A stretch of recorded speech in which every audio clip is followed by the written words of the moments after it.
ప్రభు అయిన యేసు క్రీస్తు నామములో మీ అందరికీ వందనాలు, శుభములు తెలియజేస్తున్నాను. ఈరోజు దేవుని వాక్యాన్ని మనం చదువుకుందాం. సామెతల గ్రంథము 3వ అధ్యాయము 23వ వచనాన్ని మనం చదువుకుందాం. అప్పుడు నీ మార్గమున నీవు సురక్షితముగా నడిచెదవు, నీ పాదము ఎప్పుడునూ త్రొట్టిల్లదు అని దేవుని వాగ్దానం మనకు తెలియజేస్తూ ఉంది. మరి మన జీవిత ప్రయాణములో మన ఈ మార్గం అనేది సురక్షితముగా ముందుకు నడవాలి అని అంటే, మన పాదములు త్రొట్టిల్లకుండా మనకు ముందుకు కొనసాగాలి అంటే, ప్రియమైన దేవుని వారలారా, దేవుని వాక్యం సెలవిస్తుంది, జ్ఞానం అనే మార్గాన్ని, పరిశుద్ధత అనే మార్గాన్ని మనం వెంబడించాలి. దాని నుండి మనం తొలగిపోకుండా చాలా భద్రంగా మనం చూసుకోవాలి.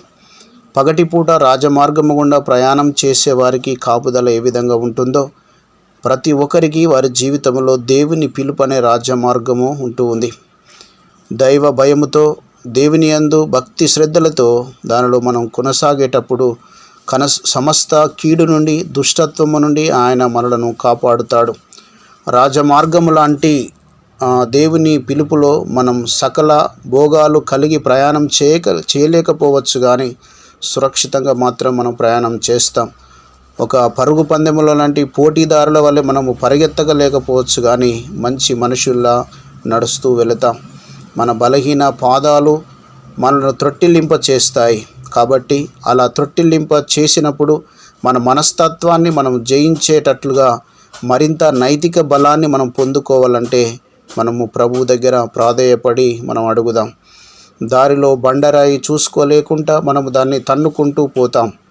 అదేవిధంగా మనకు పాపం అనేది ఎదురుగా ఉన్నప్పుడు దాన్ని గ్రహించకుండా దానిలో తప్పిపోవడానికి మనకు అవకాశం ఉంటుంది.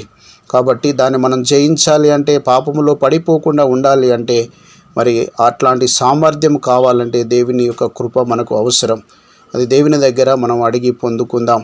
కాబట్టి ఈ వాగ్దానాన్ని బట్టి విజ్ఞాపన చేద్దాం.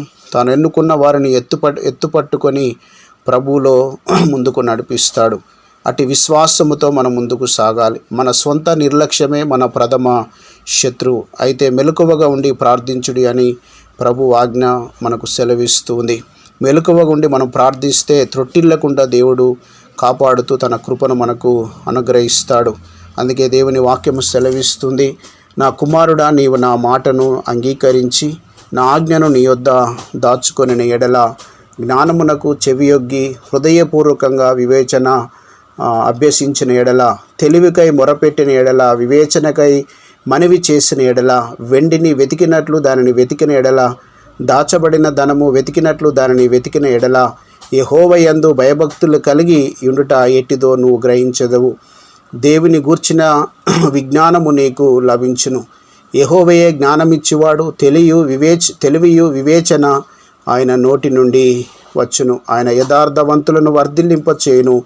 యుక్త మార్గము తప్పక నడుచుకొని వారికి ఆయన కేడముగా నున్నాడు. కాబట్టి దేవుని వాగ్దానాన్ని బట్టి ప్రేమైన దేవుని వారలారా, మనం యొక్క జీవిత ప్రయాణములో మనం ఎలాంటి పాపపు ఇష్టములతోని మనం పడిపోకుండా, మనం త్రొట్టిల్లకుండా అనుదినము దేవుని యొక్క కృపను మనం పొందుకుందాం. అందుకే దేవుని వాక్యము సెలవిస్తుంది, దేవుడే మన జ్ఞానం ఇస్తాడు. ప్రభు అంటున్నాడు, నేను పరిశుద్ధుడను గనుక మీరును పరిశుద్ధులై ఉండడని దేవుని వాక్యం మనకు సెలవిస్తుంది. అందుకే ఆయన అంటున్నాడు, ఆయన యథార్థవంతులను వర్ధిల్లింపచేయును, యుక్త మార్గము తప్పగా నడుచుకొని వారికి ఆయన కేడముగా ఉన్నాడు. అలాంటి ఒక సత్యమైన జీవమైన మార్గాన్ని ఎంచుకొని ప్రభు కృపను పొందుకొని త్రొట్టిల్లకుండా ముందుకు కొనసాగుదాం. ఇట్టి కృప దేవుడు మనందరికీ దయచేయునుగాక. ఆమేన్.